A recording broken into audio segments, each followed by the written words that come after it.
Thank you, John Tate, back at the studio there. We're in Altrincham. We've got the Sportsline studio here, making a little bit of history as far as both Radio Manchester and Altrincham are concerned, because it's the first time the Sportsline phone-in has gone non-league.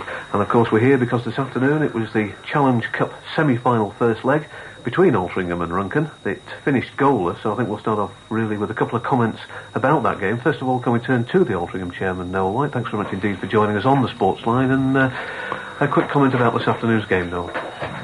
Well, not a classic really, but probably some people will think we're in an unenviable position, but I assure you, as far as I'm concerned, I'm not disappointed in today's result. And you still reckon you're in with a great chance of winning? Oh, definitely, yes. Never lost until it's won. I think it's the other way around as well. Well, can we now move on to the manager, Tony Sanders? Welcome to the Radio Manchester Sportsline, Tony. You were on earlier, around about 5 o'clock, talking right after the game, but just in case any new listeners have tuned in since then, what were your views on the match? Well, we had it all to do today, and they were quite happy to sit on a 0-0 result, you know. But it's not over from my point of view. I think we can turn around and turn the tables next week. It's going to be a totally different match across there at Runcorn, isn't it? Oh, for sure, yeah. We've got the boy Johnson back next week, and it makes a big difference to us. Yeah, you missed him a little bit, I think, today, didn't you? Yeah, we missed this fella. He's a good player, and he puts himself about a bit and scores goals, and that's what we were looking for today. So very much on the dream of Altrincham at Wembley. Oh, yes. Yeah, I can't see anything else, me. I can only see me leading that team out of Wembley. Well, let's move on to the people who've already rung in. The number to ring, once again, if you want to talk to Noel White, the chairman of Altrincham, or Tony Sanders, the manager of Altrincham, and it's 228 2255. We've already got quite a few queuing up to talk to the two people involved. First of all, we bring in Peter Scottson, who wants to talk about Altrincham's possibilities in the 4th Division. Peter, what point do you want to put, and who do you want to put it to first? I'd just like to ask Tony if you think it would be really advantageous for the club to be in the 4th Division, since we'd have no chance of Wembley. You know, we don't have the FA Cup, we wouldn't have any FA Trophy. Do you think it would be advantageous in the end? Well, I think so. I think a club like ourselves has got to look forward to a higher level of football. Otherwise, we stagnate, and we've got to look forward to getting into the league football. There's no reason really why we can't do an Oxford or one of these and get up into the 2nd Division if we put our mind to it. We've got such a good organisation behind the scenes of making money for the club, and there's no reason. I think we've got to look to it, because otherwise we start to think, well, this is the standard we're going to be at, and we stagnate a little bit. Okay. Right, thanks very much. Okay. No, Noel, can we put the point to you? I mean, I know it's one of your ambitions, really, to get Altrincham into the Football League, isn't it? That's right, Ian. People shouldn't be involved in non-league football if their ambition isn't to get in the Football League sometime in the near future. What is the situation at the moment? I know this idea has been talked about and floated and come very close of promotion from leagues like the Northern Premier League to the 4th Division. Well, there's nothing automatic. We're grafting away to every season, every week, every month of the season as well. But the best thing we've got at the moment, the only thing we've got at the moment, is the best thing we've ever had, like last season, where we had just one from the north and one from the south. Nobody going helter-skelter and cutting each other's throats trying to get there. Last season, it was Wimbledon from the south and us from the north. We just missed out. And this time it's the same type of format. The two clubs that will go forward yet haven't been decided. But that, to the moment, is the best way, but you still would like automatic promotion and relegation? Definitely, but I mean, I think the fourth Division Football League clubs might have something to say about that. Well, let's move on to our next caller now on the sports line. The number to ring, once again, if you've only just tuned into us here on Radio Manchester, 228 2255, and our next caller is Keith Quinn. Keith, can you put your question, and first of all, who do you want to put it to? Tony Sanders. Go ahead then, Keith. Oh, Tony, I'd like to ask you why he missed the midfield out in the first half and just kept pumping long balls up. Yeah, I asked the same question at half-time.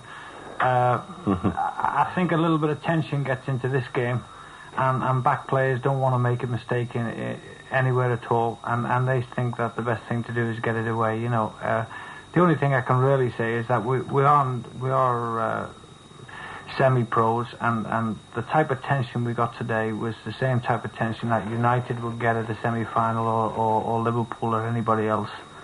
And I think this crept into our game, and we at half-time, exactly like you said, Keith, you know, we tried to turn around and get them to play through the midfield, because this is really the only way to create goal chances.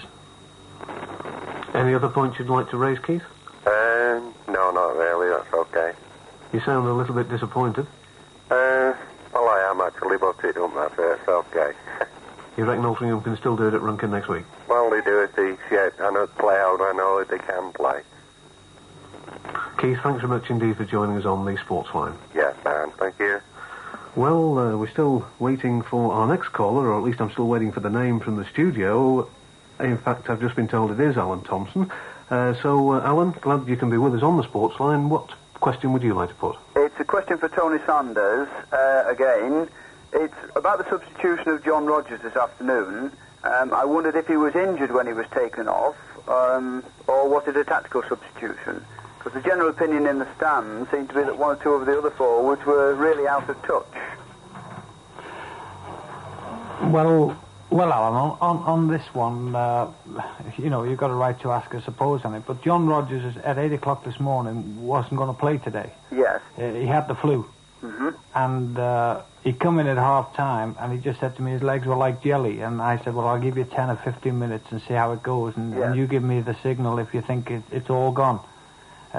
All credit to the boy, he rang me early in the morning, and then at 11 o'clock he said, well, I can do it. And as you can well imagine, with Johnson being out, we needed somebody up there. Yes, we needed a bit of height up front, I think. We needed a bit of height, but, the lad's legs had gone, the flu had caught up on him.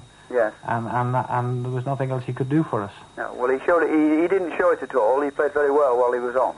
Yeah. It just seemed to be a tactical substitution that didn't come off. Well, it wasn't tactical in actual fact. I'd asked him earlier on at half-time, as soon as he felt that it was all over from his point of view, from the running point of view, and only the player can tell you that. Yes. As soon as he felt, he would give me a signal, and when he put his hand up for me, I said, okay, I'll put the sub on. I didn't want to. No, obviously.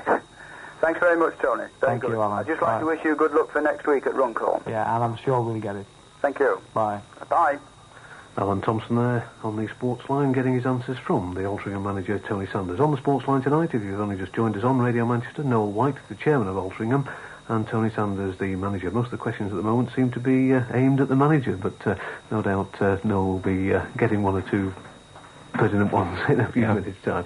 Let's move on to our next one now, and that's John Gill. John, what questions would you like to put? I'd like to speak to Tony, please. What will your tactics be next week, Tony? John, my tactics next week will be to go out and have a go at them. Careful, Tony. I think this is a Runcorn manager. Yeah. Will Jeff Johnson make that much difference to you? I think so. Jeff's attitude is, I'll do it for you next week, boss. I've not missed a game all season. I do know this, yeah. He's ready to go out and to give everything he's got next week. We certainly missed him today. He's one of the better players in the side up front, and we missed him. And we've got an alternative, have we? We've really got to go out and put the onus on Runcorn to try and stop us. Yes. What about Tony Bannister for in place of Stan Allen? Because I think Stan Allen was a wee bit slow today. Do you not think? Yeah, Stan's put a lot of good games in over the years for us.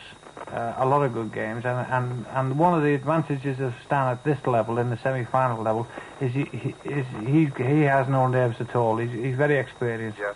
And I'm a little bit doubtful about Tony. He hasn't played for about 4 or 5 weeks, and I'm putting a young lad in at this time with no experience. It's not so good. Yeah, right. Thank you very much indeed. Cheers, John. We'll leave John there for a moment. Can we just turn to the Altrincham chairman, Noel White, and with Altrincham being one of the bigger Northern Premier League clubs and spending quite a lot of money on players, like Jeff Johnson, John King, whereas Runcorn came here with, I think it was only about a £600 team. Do you not find that is putting an awful lot of pressure on your team because people are expecting results from them?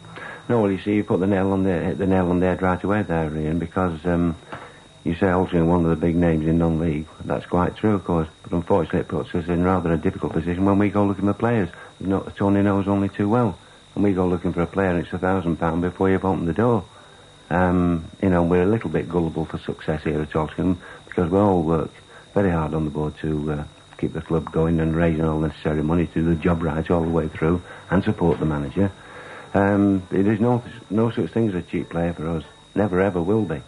So rather what you're saying is you're paying the price of success because people know you are in the black, then you've got to shell out for it. That's right, but we're only in the black because we get up our backsides and work for it.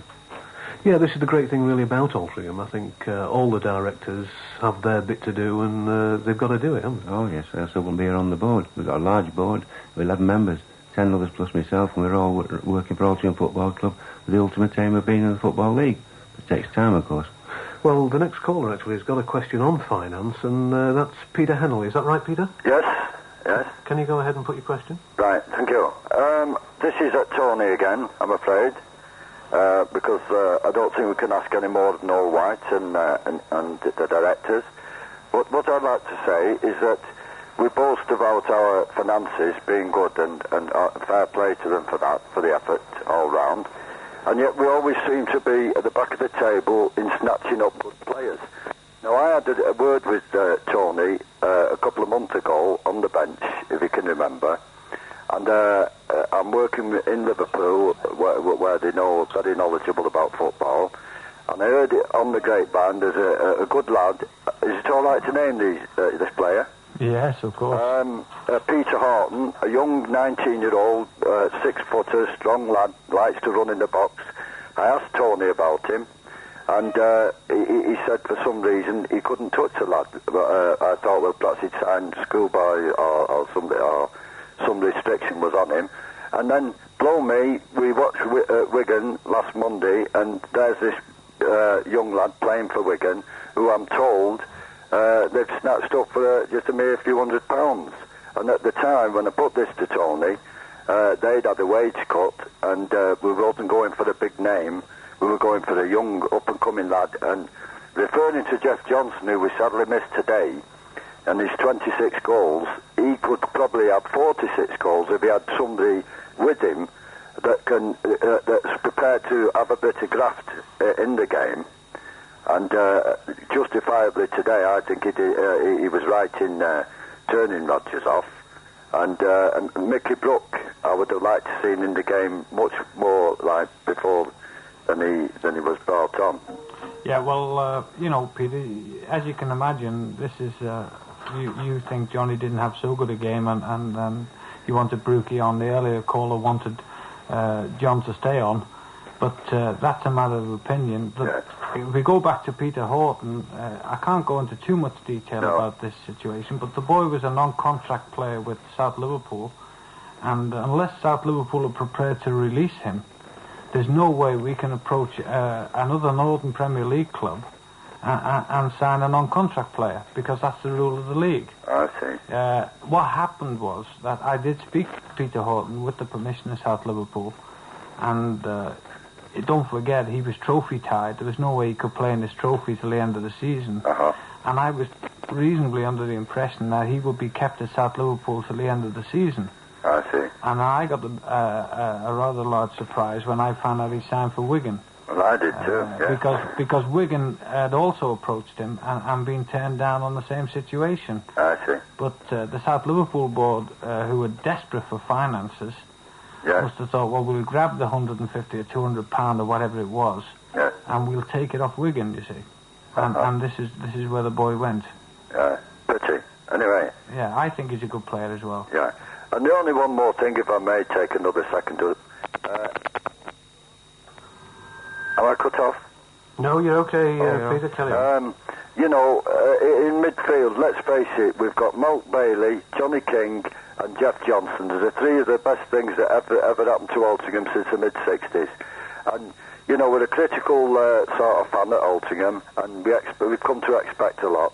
And patience, I would say, is running out. We always take a nosedive in the league towards the end of the season. We're operating on sort of... a staff of, which proves today, with one good lad injured, we're in desperate straits, aren't we? And we always nosedive towards the end of the season. And it's vital that we strengthen somebody with King so that we don't overload the burden on these good players, which we've always done in the past, and I think this is vital. Anyway. Yeah. Peter, I think Noel wants to answer this one. Peter, can I just say this to you? You say we're taking nosedive. Well, to be still in with a chance of anything in March, late March, early April, is not bad for a club, because most clubs who in any bit of football have really, cooked the goose by the end of December. But anyway, just talking on that point, that we always take a nosedive, you take a record of the last 5 years, of the Northern Premier League. We come out fourth in that merit table. Yeah. Over the last 5 years, which is not really bad going. We've never won the title. We've been somewhere near. Oh, I know. We've always been next door. Yeah. Okay, Anyway, Peter. thank you very much. You're welcome. Thank you, Peter. Bye-bye. Well, let's move on to our next caller on the Radio Manchester Sports Line, and that's John Brennan. John, what point would you like to raise? Hello? For Noel White, please. Go ahead. Noel? Yes, John. How is it that each year we make great play of the application to Football League, when really, in all honesty, on the playing side, we cannot really justify it? I mean, there's so many better teams than Altrincham, Northwich, Boston, and so forth, that we always seem to be the ones put forward. Yes, I take your point there, but I mean, there's other considerations besides playing record. I mean, first of all, there's got to be the ground, the good setup, the general level of administration of the club, and the potential of the club and the way the people work at it. That accounts for things besides actually the playing record. I mean, you take it last year, for instance, when we went forward for the Northern Premier League club, when we were 10th in the Northern Premier League last year, our worst season, apart from one since we came in the Northern Premier League 10 years ago. But the condition of application is determined by the Football League at that stage, and it still exists, as I said earlier, is a club that finishes highest in the Northern Premier League, which has the facilities, the ground, the potential. That's the one that's going to go forward. Yeah. Could you pass a message over to Tony Saunders and ask him not to persist each year on playing 2 or 3 forwards all the time? Yeah, no, this is not a new one, of course, because we're... Well, today we had a reserve full-back, a reserve half-back in the forward line, and 1 winger, because John Rogers was taken off, and it's previously been explained the reason why. Yeah. You can't expect to score goals that way. No, I take your point, but, we pay a manager to do the job. We have all our thoughts, all 11 directors. We don't confuse him. We let him get on with the job. And as Tony knows, in the end, he'll stand or fall by results, whatever system he plays. Yeah. Okay, thanks very much indeed. You're welcome, John. Okay. Well, let's move on to another caller now, and the next caller, Philip Mason. Philip, Good evening. Yeah, Philip, go ahead. Good evening. I would like to more or less address Mr. Saunders. I've been an Altrincham fan for quite a few years now. I've been going to Moss Lane away, home, and I honestly think the playing standard of some of the staff has deteriorated over the last few years, and mainly from the era when they had the good run with Everton. And Mr. Saunders I don't know if he's trying to get back the old Everton team, but it seems that way to a lot of the fans at Altrincham. I admit we had a good years when we played there in the Cup, but certain players are past the peak now, and we brought 1 or 2 other players, they've let them go once, they've brought them back, and there's new players in the league. You see them every week with other teams of a lower standard. Why doesn't he approach the other teams and try to sign those? Well, Philip, we've got the same problem really over approaching other teams. I've approached at least 4 or 5 times in the last 3 months teams for players, young players who look as if they're going to be potentially good, and ask them to talk about selling the players, and the answer always comes out the same. As soon as we start talking, they talk in £2,000, £2,500, and this doesn't really justify. I've got to give the board the definite instruction that this is the player I want, and he's going to do it for me now. Yes. As you know, Altrincham, to a certain extent, demand success reasonably quickly, and the spectators at the same time. Having said that, I went away for a year when Reese was here. Yes, I know you left Altrincham Football Club and went with Mr. Reese to Bangor. Mr. Rigby was given the job. He said then, in the programme, it would need a miracle once to change Altrincham. It would need a miracle to get Altrincham anywhere near to the top stature of their own league, let alone into the Football League. Who said this? Mr. Rigby, the previous manager. Well, I can't quote on him, yeah. Mr. White probably remembers. Shall I take that one, Tony? Yeah. Yes, Philip. Did he say this when he got the job or when he got the sack? No. Can you remember? Well, I think it was just at the end, before you did sack him, of the results. And at the time, the gentleman in question was getting better results than what we were getting in the normal league of the present day. I don't think that's right. I honestly know, Mr. White. I've got all the programmes here with being an Altrincham fan. I can't see that being absolutely spot on there. You're getting down to personalities on this one again. No, I attend Altrincham week in, week out, and away games. Yes. And, yes. This is what I'm saying. I've got the records, printed record, of you. Well, I read your comments regularly in this programme. Yes.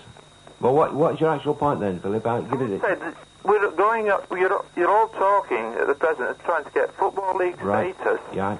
And I honestly think, as an Altrincham supporter, I don't think we're nowhere near ready for it. We've not even got anywhere near within our own championship. When you've got teams like Boston, Wigan, who are doing tremendously well. This season, Wigan were down last season. We've slumped away in the last 3 weeks, haven't we? Yeah, but look at Boston. They won the league last year. But I just told you. If anybody should go from our league, it should be Boston into the Football League. I can't deny that, but you better check that with Mr. Ardacre. It's not one for me, that one. No, well, this is what I'm saying. The fans at Altrincham deserve better, I agree. But at the moment, the standard of the playing staff, there's one or two players that we've brought back.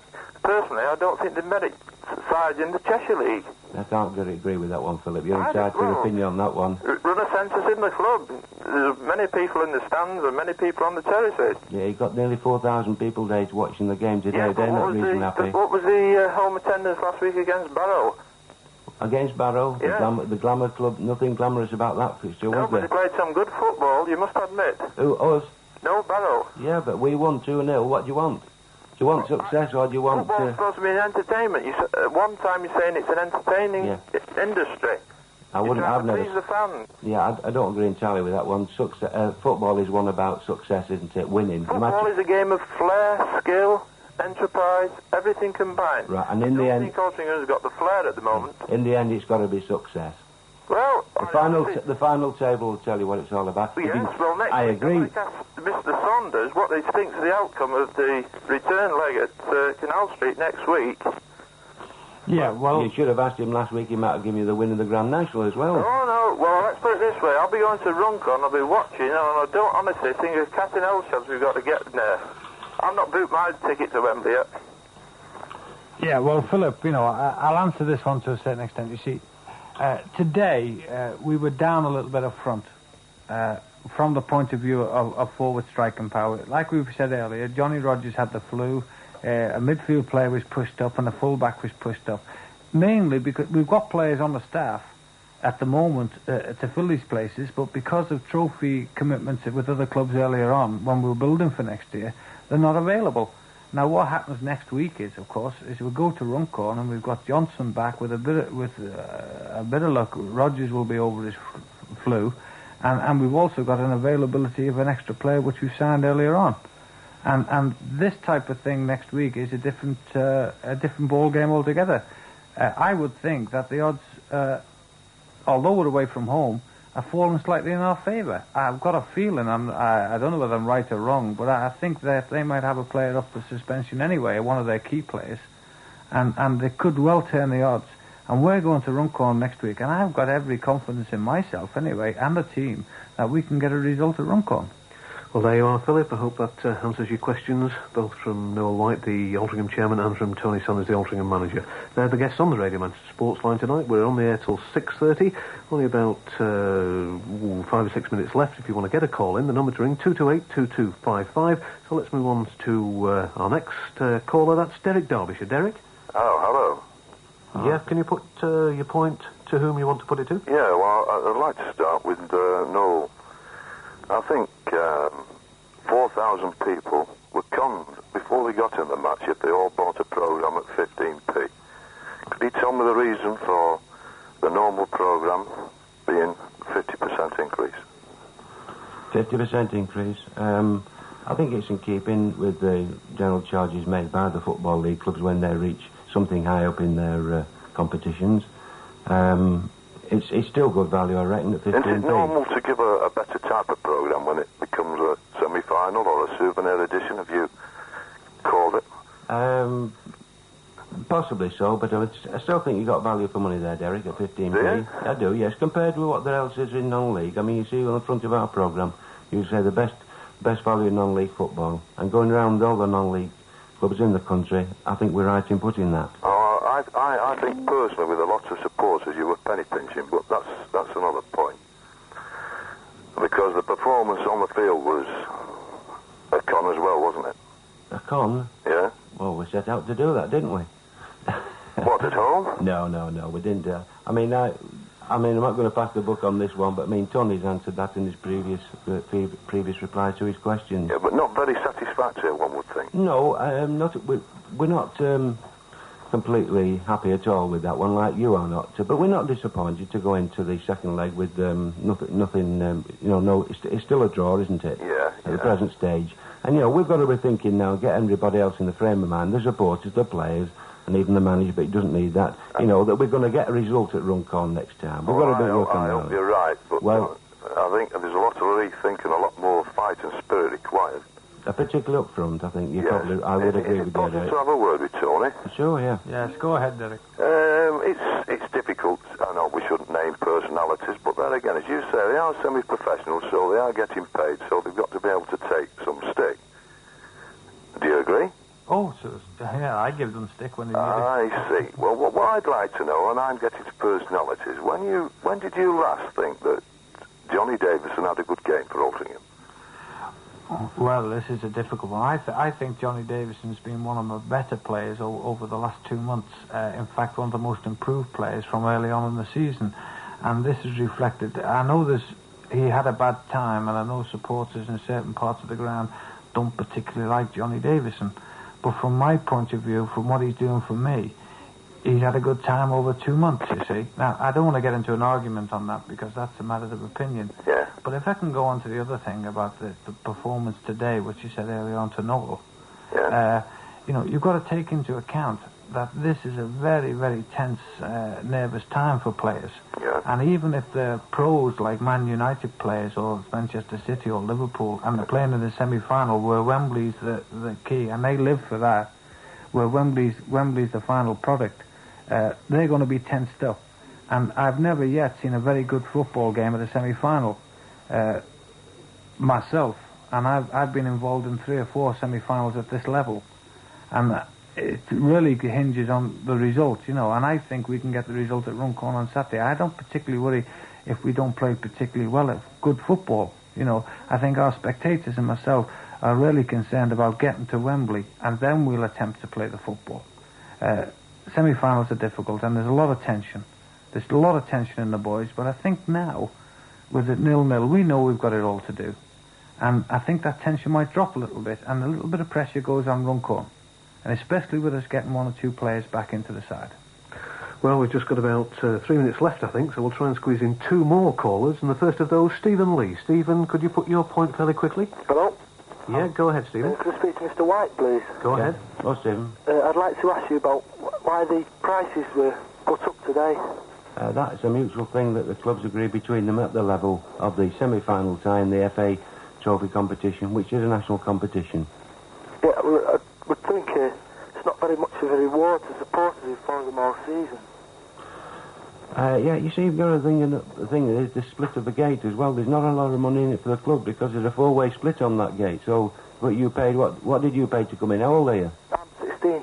So you'd have paid 70p, would you? Yeah. Yeah, so you see, we've got 17p of that down at Altrincham. Yeah. It's a 4-way split. Right. Runcorn Altrincham Football Association and the Football Association pool, which is shared out between the 64 clubs. Right, thank you. Okay, Stephen. Right. Obviously, Stephen Lee a bit happier there now. He knows where his money's gone this afternoon. One last caller, that's John Flynn. John, would you put your point to who you want to put it to, please? Just a question to Noel White. Go ahead. I'd like to ask why, when we've got such a professional staff at boardroom level and such good facilities at Moss Lane and managed to spend £10,000 on a team, why do you feel that we haven't managed to lift a major trophy in the last 5-6 seasons? Well, you're throwing it all together there, John, very briefly, aren't you? Saying we spent £10,000, we spent £10,000 in the last season. Yeah. So if you take it that one, unfortunately, money doesn't buy success. You've only got to look down the road at Old Trafford, haven't you, for that? Do you feel, though, that the buys have been good buys? Because we've made buys like Mickey Moore, who we bought for, I think it was over £2,000. We sold for £500, and we now see kind of Wigan has sold him for £4,000. Yeah, well, that's the way it goes, isn't it? This happens all the way through. I can't answer that one, Brian. But do you think that the buys we've made have been good buys compared to, Runcorn? think the only player they bought is Barry Whitbread. Yes. And I think he only cost about £600 from Lancaster City. They've got players like Spencer, who they bought from Burstco, and Scott from Morecambe, that they've got for virtually peanuts. You know, I agree exactly what you say there, Ram. At the same time, I don't think the spectator ultimately wouldn't give players like that a chance. Yeah. They want big names in the non-league game, and we go and get them. Yeah. Well, Brian, that answers your question, does it? Yes, thanks. Okay, Brian Flynn there. Sorry I called you John at the beginning, but we get it right in the end. Well, that's it, I'm afraid, the end of the sports line. A bit of a grilling both for the Altrincham chairman, Noel White, and Tony Sanders. Thanks very much for joining us. Pleasure. Not too much of an ordeal for you, was it? Oh, no. Tony, you want to do it more often? I'm sure it'll all be different when you get to Wembley. So, Noel White, the chairman of Altrincham, Tony Sanders, the manager of Altrincham. Thanks very much indeed for joining us on the sports line. And with that, back to the studio.